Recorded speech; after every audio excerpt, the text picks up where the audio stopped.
নমস্কাৰ বন্ধু বান্ধৱীসকল, স্বাগতম জানাইছোঁ টিৰিং টেলছৰ অন্য এটা ভিডিঅ'লৈ।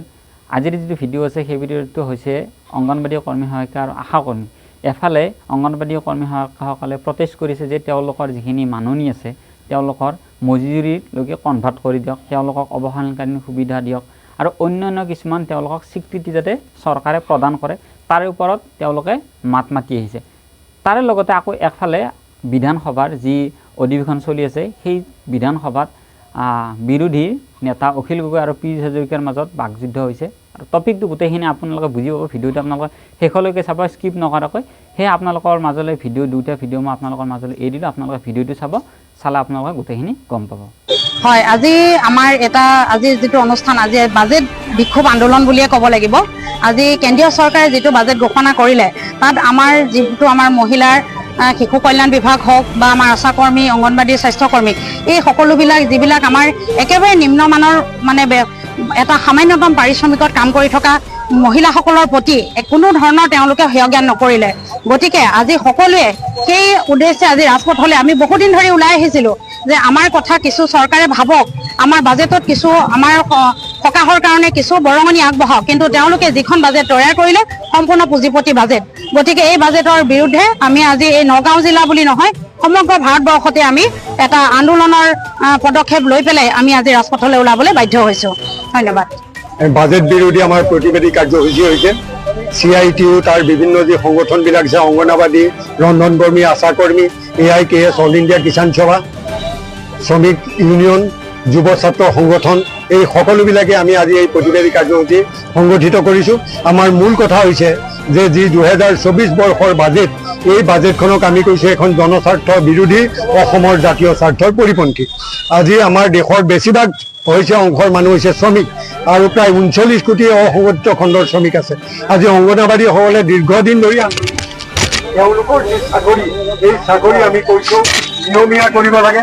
তেওঁলোকৰ অন্ততঃ চাকৰি নিয়মীয়াকৰণ নোহোৱালৈকে মাহিলী যাতে অন্ততঃ 21,000 টকা তেওঁলোকে বেতন পায় তাৰ ব্যৱস্থা কৰিব লাগে। কিন্তু বাজেটত তাৰ প্ৰতিফলন নঘটিল। গতিকে আমি দাবী উত্থাপন কৰিছোঁ, আজি বাজেটত অংগনবাড়ী কৰ্মীসকলৰ কাৰণে, ৰন্ধন কৰ্মীসকলৰ কাৰণে, আশা কৰ্মীসকলৰ কাৰণে বাজেট ব্যয় বৃদ্ধি কৰিব লাগে। আমি কৃষকৰ ক্ষেত্ৰত আমি দাবী উত্থাপন কৰিছোঁ, আজি কৃষকবিলাকে আন্দোলন কৰি 384 দিন তেওঁলোকে আন্দোলন কৰিলে। কৃষকবিলাকে 736 জন কৃষক শ্বহীদ হ'ল। কিন্তু আজি MSPৰ ওপৰত আইন কৰাৰ কাৰণে তেওঁলোকে কোনো ব্যৱস্থা নকৰিলে। গতিকে আমি এই দাবী উত্থাপন কৰিছোঁ। এই হৈছে আমাৰ আজিৰ এই আন্দোলনৰ মূল দাবী।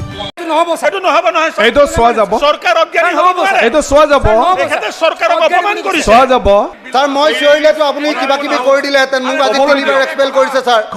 ক'বলৈ দিয়ক প্লিজ। ছাৰ বিলৰ আমি ফেভাৰত কৈ আছোঁ। এখেতে কৈছে এই বিলখনৰ ফেভাৰত যোনে কৈছে সকলো অজ্ঞানী, তেওঁ জ্ঞানী। ছাৰ এইটো হ'ব পাৰে নেকি ছাৰ, কওক। আৰু যি এই একখন বুজি পায় আৰু অসমৰ লেণ্ড ৰেভিনিউ ছিষ্টেম বোলা বস্তুটো সামান্যতম জ্ঞান আছে, তেখেতসকলে কেতিয়াও এইখন সাধাৰণ বিল বুলি কেতিয়াও ক'ব নোৱাৰে। ইয়াত অজ্ঞানী শব্দটো যদি পায় উঠাই দিয়ক ছাৰ। অজ্ঞানী বুলি যদি আছে মই কৈছোঁ জ্ঞান নাই মানে অজ্ঞানী। জ্ঞান নাই মানে অজ্ঞানী। মানে এইটো অট্টহাস্য বিধানসভাত কৰিব পাৰে নেকি? কৰা নাই, কৈ থাকক। বিধানসভাত যদি অট্টহাস্য কৰিব পাৰে ময়ো কৰোঁ। তেওঁৰ জ্ঞান নাই। হ'ব, মই ক'লো এক্সপানশ্যন হ'ব, যি শব্দ আছে। ঠিক আছে, আপুনি কওক এতিয়া বিলৰ ওপৰত। ছাৰ ইমান দেৰি মই ক'লে মানে মই কেইবাৰ এক্সপেল হ'লোহেঁতেন।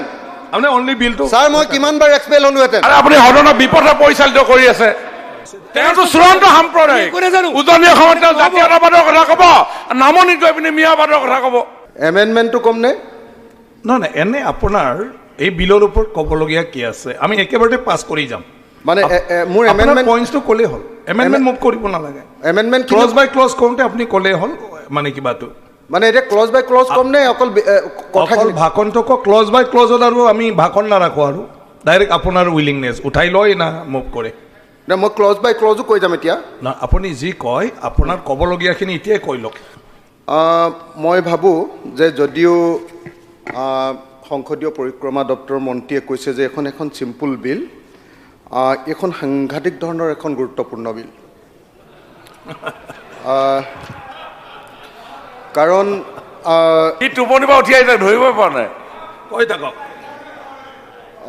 বেলেগৰ শুনিব নালাগে নিজৰটো কোৱা নহয় অধ্যক্ষ মহোদয় মানে এইটো অট্টহাস্য বিধানসভাত কৰিব পাৰে নেকি কৰা নাই কৈ থাকক বিধানসভাত Attention দিব নালাগে। বিধানসভাত যদি অট্টহাস্য কৰিব পাৰে ময়ো কৰোঁ আপুনি মই চিৰিয়াছ বিষয় এটা কৈ আছো অধ্যক্ষ ডাঙৰীয়া প্লিজ আপোনাৰ কথাটো কৈ থাকক না অধ্যক্ষ ডাঙৰীয়া এই বিলখনে এই 2 পৃষ্ঠাৰ বিলখনে অসমৰ অতি গুৰুত্বপূৰ্ণ দুখন বিল এক ৰাতিৰ ভিতৰত the Assam land revenue reassessment act 1936 এইখনক ইয়াৰ পৰা অসমৰ লেণ্ড ৰেভিনিউ গোটেই চেপ্টাৰটোৰ পৰা আঁতৰ কৰি দিছে আৰু the Assam assessment of revenue Phi Westland grants act 1948 এই দুইখন এই বিলখনে আছাম লেণ্ড এণ্ড ৰেভিনিউ ৰেগুলেশ্যনৰ পৰা গোটেই ছিষ্টেমটোৰ পৰা ইয়াৰ মেনুৱেলৰ পৰা আঁতৰ কৰি দিছে 1886ৰ লেণ্ড ৰেভিনিউ এক্টখন যোনে প্ৰথমৰ পৰা শেষলৈকে পঢ়িছে আৰু যি এই এক্টখন বুজি পায় আৰু অসমৰ লেণ্ড ৰেভিনিউ ছিষ্টেম বোলা বস্তুটো সামান্যতম জ্ঞান আছে তেখেতসকলে কেতিয়াও এইখন সাধাৰণ বিল বুলি কেতিয়াও ক'ব নোৱাৰে এইটো অতি স্পষ্ট কথা অধ্যক্ষ ডাঙৰীয়া ইয়াত কৈছে ইয়াত এটাই কৈছে ইয়াতে কি কৈছে ইয়াত ষ্টেটমেণ্ট অফ অবজেক্ট এণ্ড ৰিজনত